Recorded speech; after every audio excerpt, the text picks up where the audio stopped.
Hi, we are Project 34 Bright Owl. My name is Matt Green. I'm joined by Ryan Phillips, Colin Kirk, Jack Ridge, and Jethro Adedeji. Our main goal for this project is to be able to communicate with foreign audiences in foreign areas without the use of traditional print media such as billboards, flyers, posters, and the reason for that is those are often time and resource intensive. So what we have created is a drone that carries a laser projector. The user is able to fly the drone to an area, land it, project a message, and then fly it back to the user. Some key requirements for this project are the ability to project long distances, the ability to project on both walls and the ground, and the ability to change what is being projected while our drone is away from the user. Some main design challenges while creating just the drone frame was balancing our ability for thrust with the motors with the weight of our frames.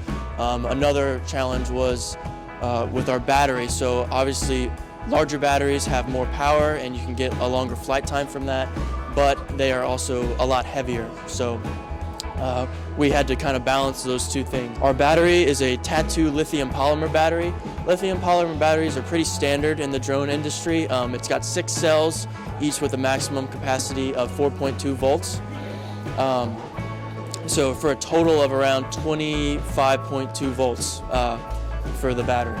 We chose a carbon fiber frame. It has around a 700 millimeter wheelbase, which means the diameter is around 27.5 inches. It weighs around 1 kilogram, so it's fairly heavy, and that's something that we had to take into consideration.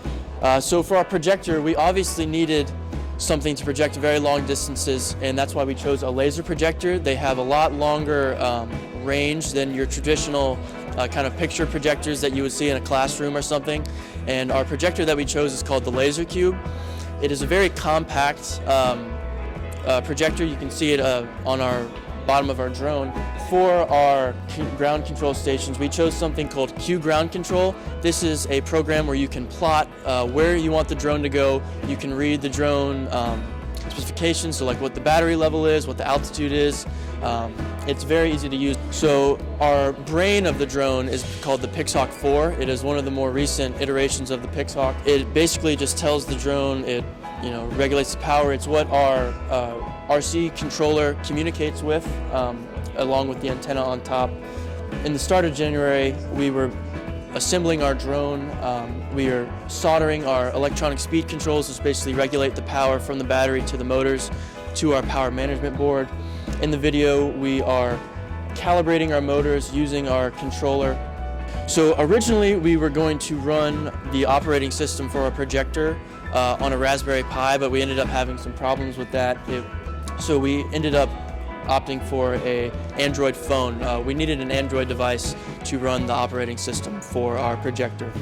So our first flight test occurred around mid-February. We were pretty hyped up for it, but it did not go as planned. The drone basically just flipped over, and we realized that over the course of the next few flight tests, it was because of the mission planner software that we were using, and because of these 2 failed flight tests, we eventually switched over to our Q Ground Control software. So some of our final tests, we kind of put all of our systems together. We originally did testing with a dummy laser cube. It was the same size and weight because we did not want to risk attaching that very expensive piece of equipment to a drone that we didn't have full confidence in. But here we had our projector on the drone. We were able to lift the drone up off the ground, have it move to a different location, land, and then project a certain image onto the back of our poster.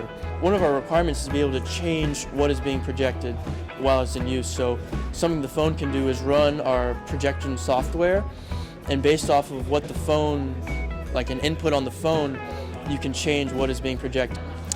So future steps with how we would improve our drone for the projector, Colin has found a way to send a message to the phone, and then that makes the phone use something in the software, the Laser OS software that is running.